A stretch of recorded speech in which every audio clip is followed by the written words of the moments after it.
Assalamualaikum warahmatullahi wabarakatuh. Selamat datang kembali di channel Miss Horror.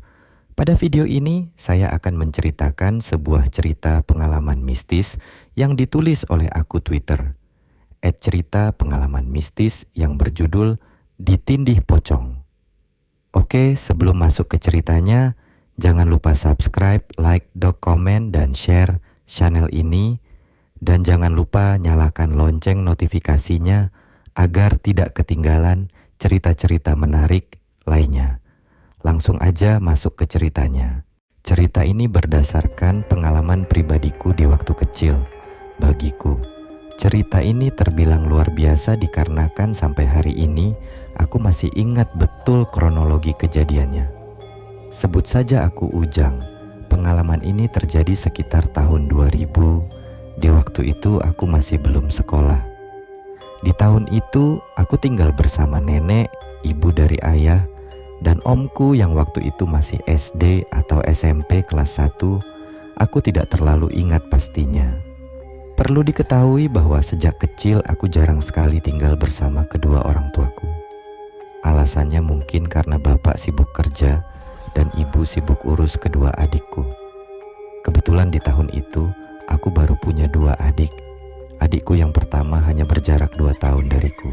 Sedangkan adikku yang kedua di dalam kejadian ini, aku tidak terlalu ingat antara masih di kandungan atau sudah lahir.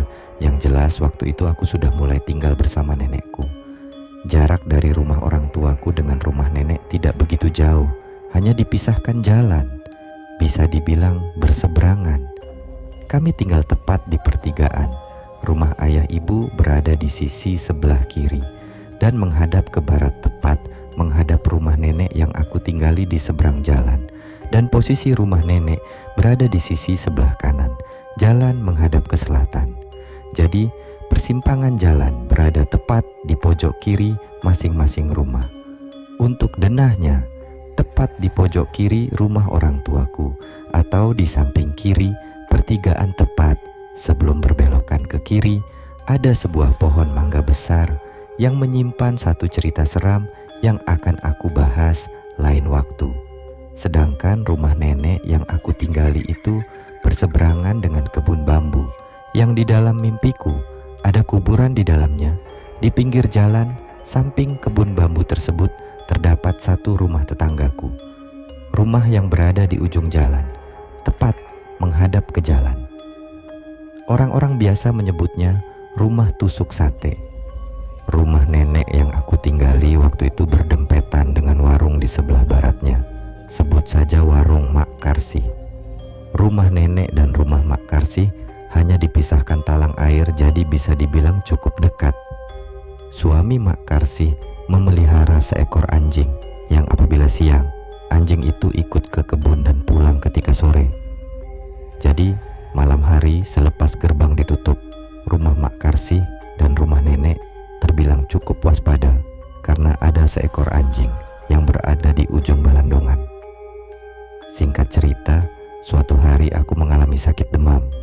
Dalam sakitku, setiap kali aku tertidur, aku bermimpi melihat sebuah kuburan di dalam kebun bambu depan rumah nenekku. Tidak jelas apa yang aku lakukan. Namun mimpi itu selalu terulang hingga 3-4 kali. Aku juga sering menanyakan nama Ki Idat kepada nenek. Dan nenekku menjawab dengan sedikit bentakan. Nananya keun wae Ki Idat. Ki Idat mah geus maot. Geusnya nu geus maot mah ulah ditatanya keun wae. Hei, nanyain terus siapa itu Ki Idat. Ki Idat itu sudah meninggal. Udah ya, yang udah meninggal jangan ditanyain terus. Jawaban itu tidak mengobati rasa penasaranku. Beberapa hari berlalu, aku selalu bertanya siapa itu Ki Idat. Hingga saat aku dijenguk oleh nenek, ibu dari ibuku, ketika di dalam ruang tamu para orang tua sedang berkumpul, dan aku spontan bertanya pertanyaan seperti biasa. Akhirnya aku tahu bahwa Idat adalah nama almarhum buyutku, atau mertua dari nenekku yang saat itu tinggal bersamaku. Nenekku dan seluruh keluargaku yang merasa khawatir akan kondisi sakitku, waktu itu akhirnya memutuskan untuk menemui seorang paranormal. Aku Aku tidak tahu waktu itu aku didiagnosa apa oleh paranormal TSB. Namun selepas kejadian nenek yang menemui paranormal itu, aku mengalami salah satu teror terseram di hidupku. Kejadian bermula ketika omku yang biasa ku panggil Amang mencoba menggodaku dengan pistol mainan berjenis Desert Eagle yang bisa menembakkan peluru plastik. Namun saat itu, pistol mainan tersebut sedang dalam keadaan kosong. Waktu itu sekitar jam 9 malam, namun keadaan kampung sudah sangat sepi. Mungkin karena masyarakat kampungku waktu itu mayoritasnya adalah petani dan hanya beberapa saja yang bekerja di suatu perusahaan. Jadi jarang sekali orang yang keluar setelah waktu Isya. Amang menggodaku dengan memberikanku challenge untuk mengokang pistol TSB.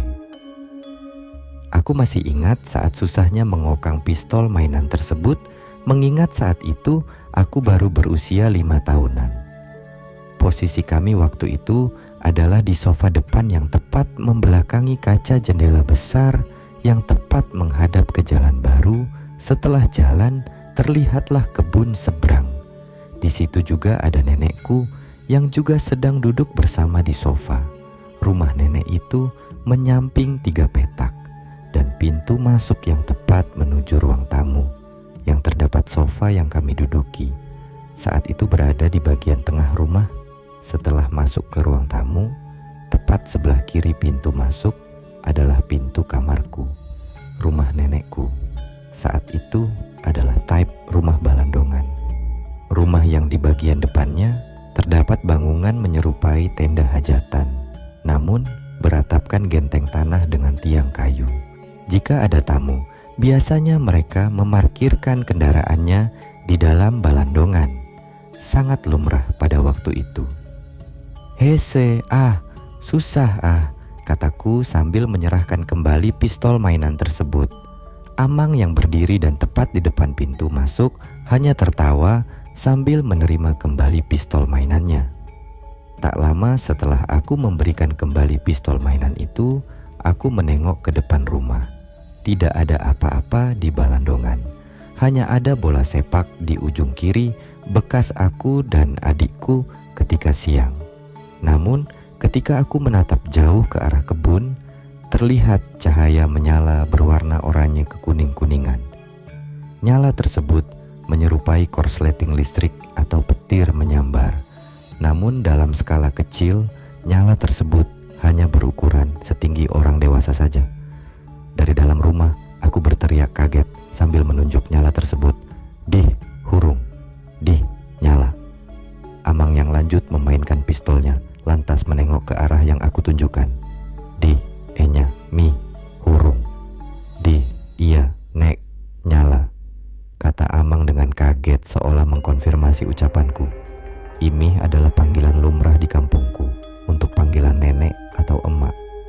Kadang ibu-ibu warung juga sering mendapat panggilan Imi, seperti warung Mak Karsi. Sebagian ada yang menyebutnya warung Mih Karsi. Nyala tersebut berlangsung sekitar 1 menit. Aku menatap nyala itu terus-menerus sampai akhirnya sesosok pocong muncul dari balik cahaya menyala tersebut. Sosok itu melompat mendekat ke arah rumah nenek, di mana ada aku, nenekku, serta Amang di dalamnya. Nenekku yang dari tadi cuma duduk hanya bilang dengan nada berat seperti berbisik, "Hus, nggas kadario, tutup pantona.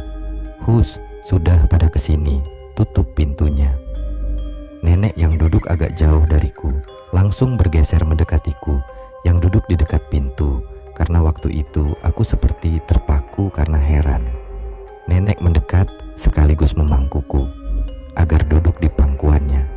Namun aku masih tetap menatap nyala di kebun itu.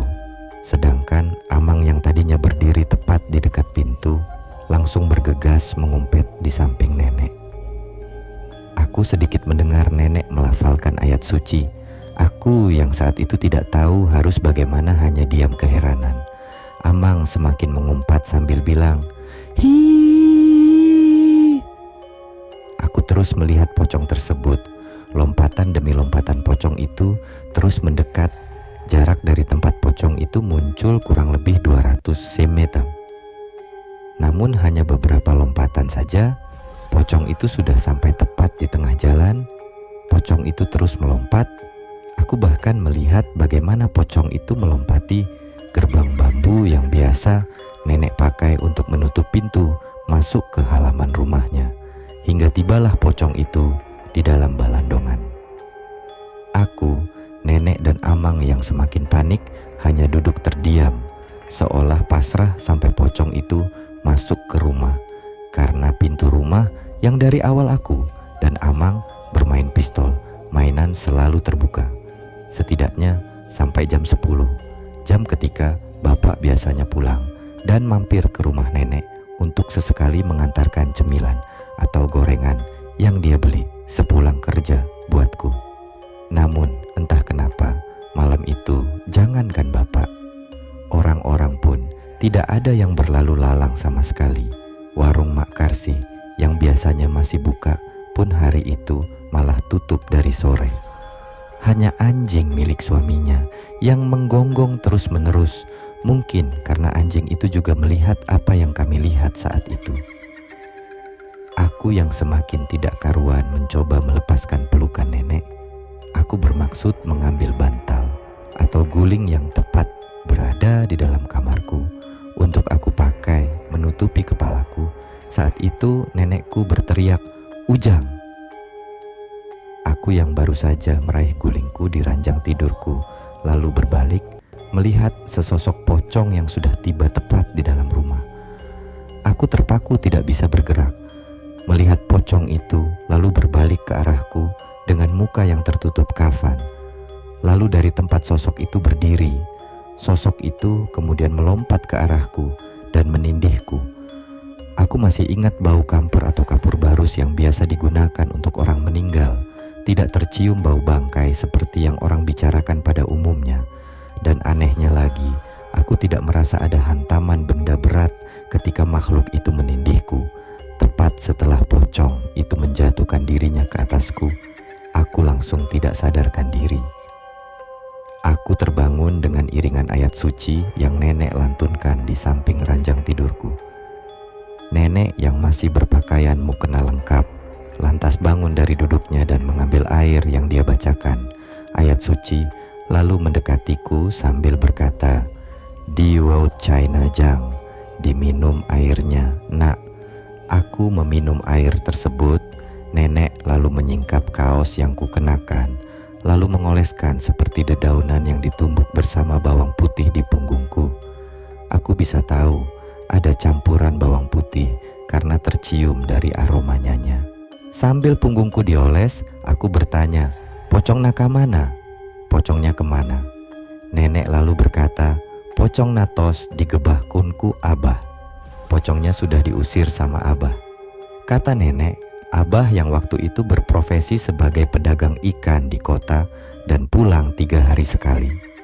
Malam itu tidak lama setelah teror pocong Abah pulang ke rumah. Tak terasa demamku saat itu sudah membaik. Aku pun kembali tidur hingga paginya aku sembuh total dan bisa bermain seperti biasa. Dan sampai saat itu aku tidak pernah bertanya tentang Ki Idat lagi, seolah lupa dengan siapa itu Ki Idat.